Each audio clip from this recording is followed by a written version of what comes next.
fazer a segunda parte depois do Thaís vai ser fácil, não. Muita energia.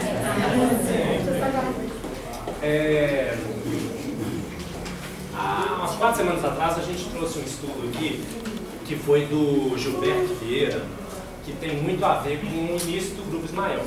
Um dos orientadores, um dos mestres da Lena, né?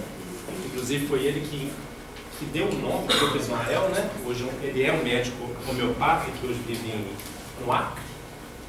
E foi um livro dele que é o Evangelho. O que é?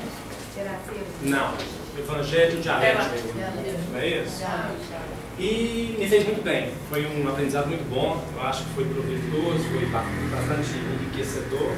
E a ideia hoje é de trazer um outro estudo também, assim, facilitado por ele, que para mim era um trecho do Evangelho bem difícil a princípio. Ele me ajudou muito nesse entendimento, de um outro livro que é o Evangelioterapia. Achei esse nome fantástico. E o trecho que a gente vai estudar hoje é sobre a filha de Jairo. A participação, a ajuda é muito bem-vinda e, na verdade, é que enriquece e faz a coisa acontecer melhor, né? Que traz a magnitude do nosso estudo, né? E semana passada a Ângela trouxe um filminho e todo mundo ficou muito envolvido no filminho, igual os do Anderson também, quando ele traz. Então, para não ficar para trás, eu trouxe para 3 minutinhos de vez.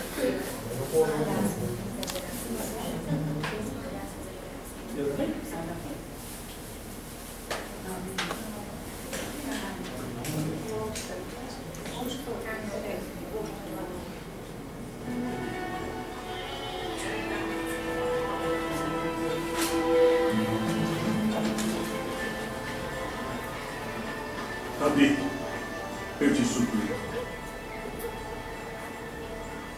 Minha filhinha está à morte. Rogo-te que venhas e me imponhas as mãos para que saia e viva. Leve-me à tua casa.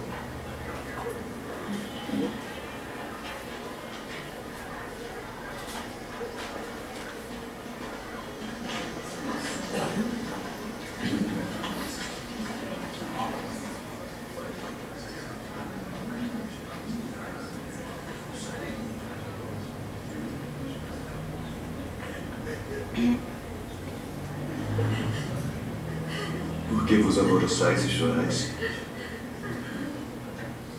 Ela não está morta, mas dorme. Deixem-nos a sós.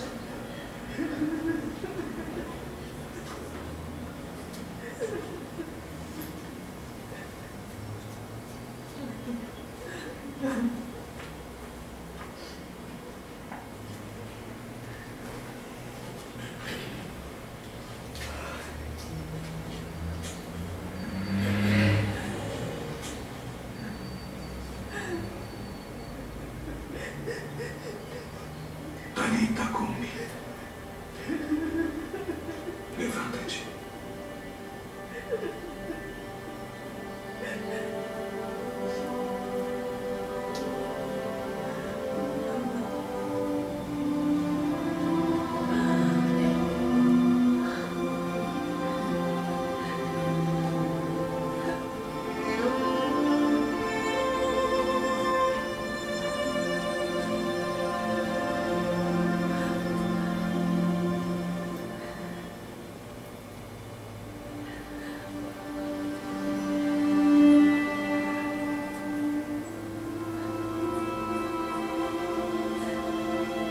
Não conte a ninguém o que foi feito nesta casa hoje. Dê-lhe algo de comer.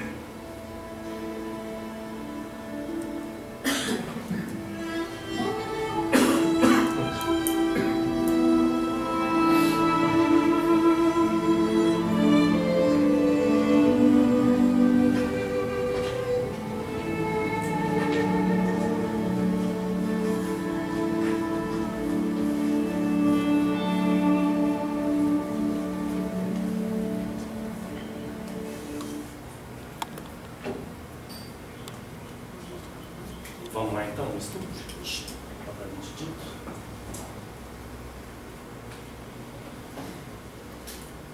Bom, a morte é o nome que o Gilberto dá para esse trechinho. Na verdade, quer dizer, é a filha de Jairo, né? Mas a morte é o nome que ele dá, é Lucas, né? Capítulo 8.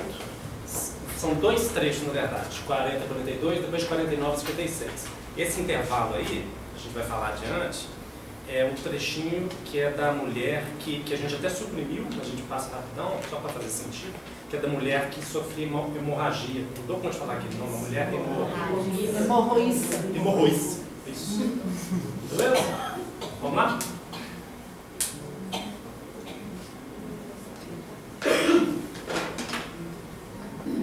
Pode ficar à vontade, gente, para ler. E aconteceu que, quando voltou Jesus, a multidão o recebeu, porque todos o estavam esperando. E eis que chegou um varão de nome Jairo, que era príncipe da sinagoga. Prostando-se aos pés de Jesus, rogava-lhe que entrasse em sua casa. Porque tinha uma filha, quase de 12 anos, que estava à morte. Indo ele, apertava a multidão.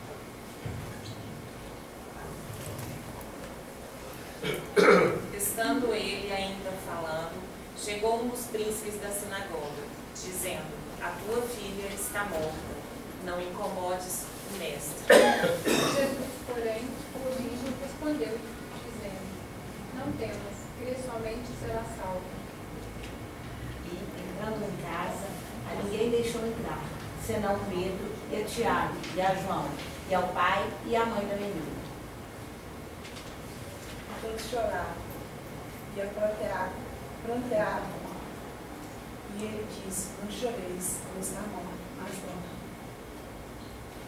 E riam-se dele, sabendo que ele estava morto. Mas ele, pegando-lhe na mão, clamou, dizendo: levanta-te, mulher. E seu espírito voltou, e ela logo se levantou. Jesus mandou que lhe dessem de comer. E seus pais ficaram maravilhados, e ele lhes mandou que a ninguém dissesse o que havia sucedido.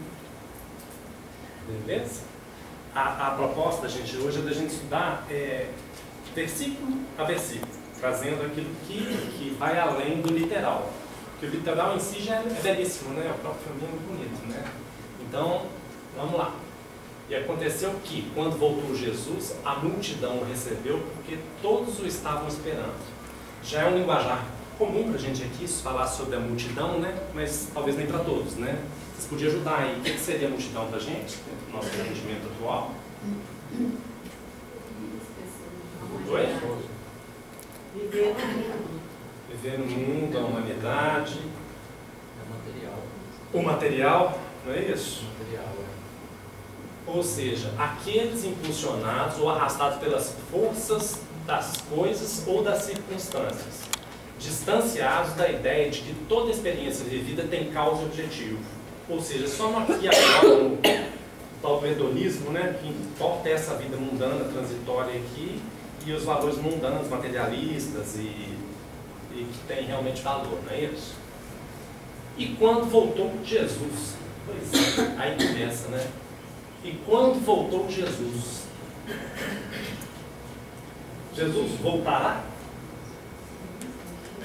Ou Jesus já voltou? Como é que é a volta de Jesus? Ficar presente. Todo dia, né? Pois é, está presente, é batido, né? Mas está presente dentro de mim, não é isso? É de dentro para fora. É o trabalho a se fazer, né? O Gilson, que outro dia usou uma metáfora bacana, que é da pipoca. Ela estoura e ela explode sobre si mesma, né? E é isso, né? É dentro de mim. O Jesus, o Cristo volta de dentro de mim. E é como se voltasse, né, Rodrigo? Porque tem dia que eu me afasto dele, então é como se ele tivesse saído ali e está voltando. Sempre. Quando eu... E o trabalho, como você colocou muito bem, é de autorresponsabilidade há pouco, né? E esse trecho fala muito de estagnação espiritual. Você tem que pegar, mas peguei. Gilberto me ajudou. E todos o estavam esperando. Gilberto coloca pra gente. As pessoas não sabem mais prover remédio para suas angústias. Esqueceram-se de prevenir quanto aos esqueceram-se de prevenir quanto aos inconvenientes da carência. Inconscientemente, todos esperam pelo Cristo. Nesse mesmo estudo, nesse estudo que a gente fez um tempo atrás do Evangelho Dialético, a gente falou sobre o controle da ansiedade, sobre a prudência, que é a tal da tese, da antítese, né? E da síntese era o seguinte, o planejamento espiritual. E aí eu me pergunto, de novo, o quão bem ou o quanto que eu estou trabalhando o meu planejamento espiritual para isso, para me prevenir quanto aos inconvenientes da carência. Entende assim? E eis que chegou um varão de nome Jairo, que era príncipe da sinagoga, e prostrando-se aos pés de Jesus, rogava-lhe que entrasse em sua casa. O príncipe da sinagoga, a sinagoga lá dos judeus, na verdade era um local de oração, mas também de estudo e tribunal também. E um príncipe da sinagoga, uma espécie era um chefe, de um diretor da sinagoga. Ou seja, um cara influente, é um cara estudado, né? Um cara respeitado pela comunidade local. E aí, esse me pegou de novo. É bonito e simples a princípio, mas como é que eu me prostro aos pés de Jesus? Qual que é o simbolismo que vem por trás de eu me prostrar aos pés de Jesus? Humildade. Humildade. Arrependimento, entrega. Oi? Confiança. E dá para pensar também, eu sou o caminho da verdade, da vida. Dá também? Dá isso tudo, na verdade, né? Mas prostrar-me aos pés de Jesus, na horizontal, prostrados aos pés de Jesus na vertical, que é a seguinte, que aponta para cima, que está em conexão plena, não é assim? Eu sou o caminho da verdade da vida. Na verdade, para mim ainda é uma mudança de paradigma, é uma mudança de padrão. Porque se eu me prostro verdadeiramente aos pés de Jesus, eu estou trazendo e acreditando e confiando que dele, do alto, vem toda a glória, toda a paz, toda a justiça, todo amor e toda a luz. E isso me ajuda muito, muito, se eu realmente reconheço isso, me ajuda muito a trabalhar meu ego. Achar que eu sou. A André, a gente trabalha junto. Quando eu tenho uma ideia bacana, eu trago ela só para mim. É verdade ou mentira, galera? Verdade, né? Concorda com tudo aqui, que isso não dá problema para você depois. Mas é isso, sabe? Se eu me prostro ao lado de Jesus e confiando que eu sou o caminho da verdade e da vida, ou o caminho, a verdade e a vida, e também reconhecendo que dele vem toda a glória, toda a paz, toda a justiça, toda a luz, todo o amor, facilita a minha vida um colosso. Só falta eu fazer isso. Só. É uma questão de reconhecimento que dele vem tudo. Não é assim? E aí vem, na verdade, o negócio não é usar Jesus no peito. É ter peito para caminhar com Jesus. Não é? Não é verdade que botar Jesus no peito é fácil. O difícil é eu ter peito para caminhar com Jesus de verdade. Que não seja só lábio. Que não seja só labial. Ele coloca até isso ali na frente. Que seja não só da boca para fora, e que seja de dentro para fora de verdade. E no peito, né? E no peito. Onde está o coração. Dentro do coração. Não é assim? E rogava-lhe para que entrasse em sua casa. Aí já começa a facilitar, eu acho. Né? Em sua casa. O que é a minha casa?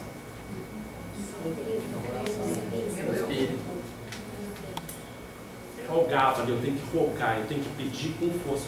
Rogar para mim é muito mais que pedir. É implorar, é pedir com muita intensidade, confiando naquilo que eu estou pedindo, para que entre em mim, na verdade está dentro de mim, mas que aflore o tal do centelha Cristo, do meu Cristo em terra. Jesus voltará, não é assim? Então rogar nesse sentido.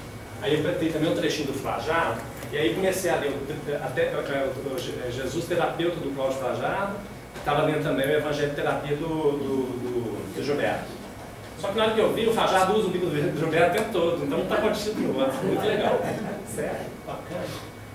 Fajardo coloca o seguinte: a casa é um ambiente íntimo da criatura, é onde ela se revela e fica à vontade. A entrada de Jesus nesse ambiente é a total liberação do Cristo interno. E o Gilberto diz: desinteressando-nos de introduzir as orientações de Jesus em nossos hábitos domésticos, provocamos uma fratura em nosso sistema de apoio, gerando sérios transtornos ao nos deslocarmos aos demais empreendimentos do nosso cotidiano.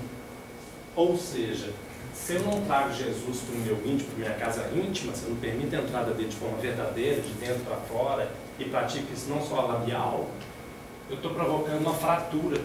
Daí, tudo aquilo que é meu entorno, meu trabalho, minha relação com família, relação com amigos, ela fica toda ela fragilizada. E aí vem a minha carência, aí vem as depressões. Não é assim? E aí, Gilberto traz também o seguinte: duas condições para que eu consiga vivenciar o Cristo em si mesmo. Pairar acima da multidão. E a segunda, prostrar-se aos pés do Mestre. Pairar acima da multidão é eu já me sentir tocado intimamente, para sair do meu automatismo, embora eu volte lá toda vez, né? Porque eu só automatismo, e reconhecer que tem valores muito superiores, muito mais elevados, que esses sim me elevam. E prostrar-me aos pés do Mestre. Reconhecer, aceitar, me entregar, não é assim? Aos pés do Mestre. E aí ele coloca: entrar a fraternidade no coração, ou seja, na minha casa interna, interfere na gênese, na origem dos sentimentos. Estabiliza-os num clima edificante, clarificando a consciência, integrando a criatura em definitivo na lei do trabalho. Ou seja, a partir do momento que eu realmente permito a fraternidade entrar no meu coração e eu pratico isso, na verdade, isso me ajuda naquilo que a gente já vem buscando, que é a ampliação de consciência.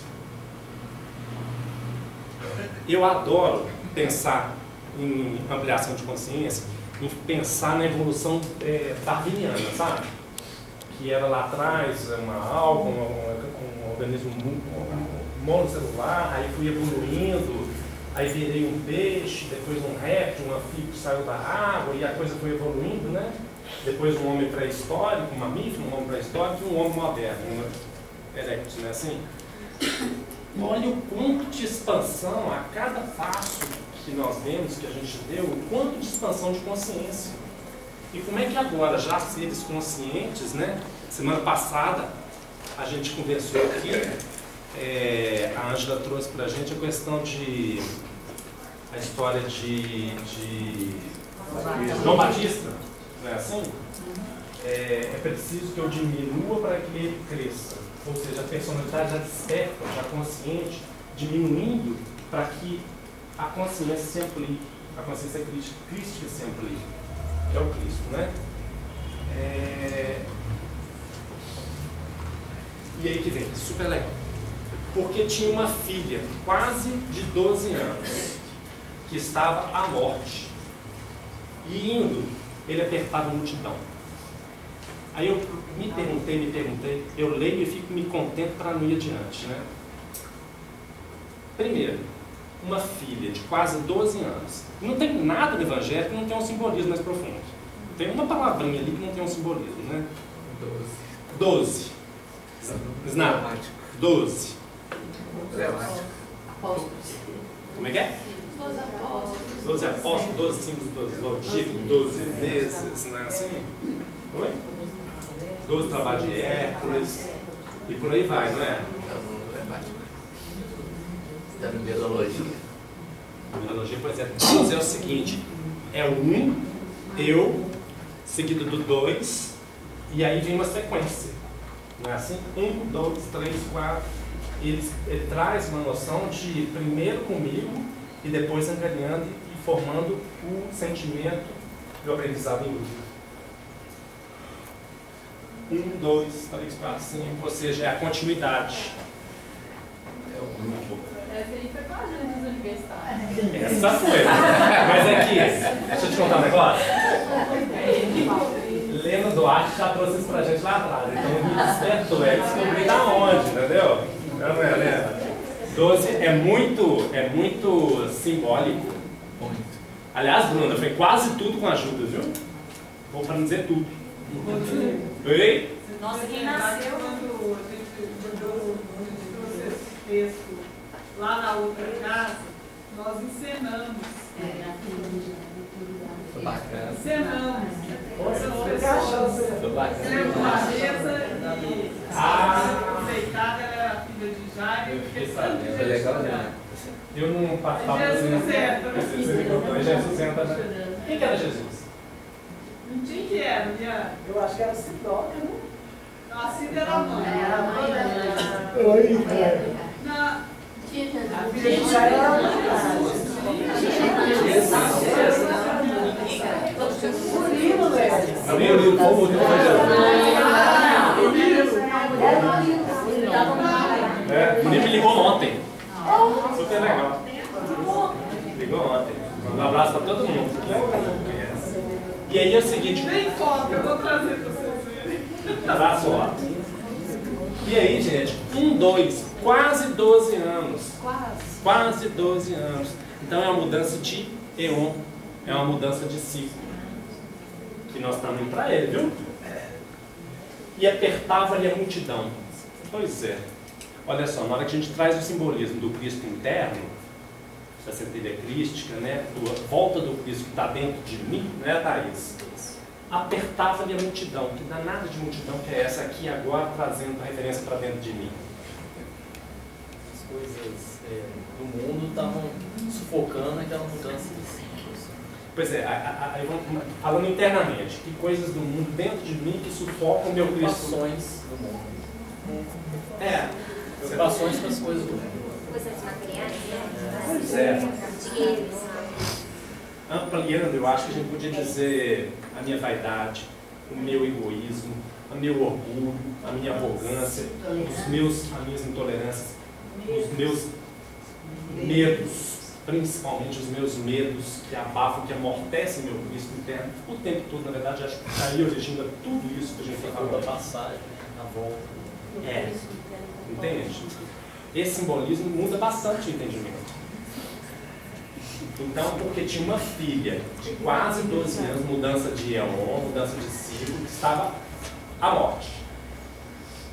Indo ele, apertava a multidão. Tem que ter muita ajuda de universidade. Não tem? Pois é. Filha única.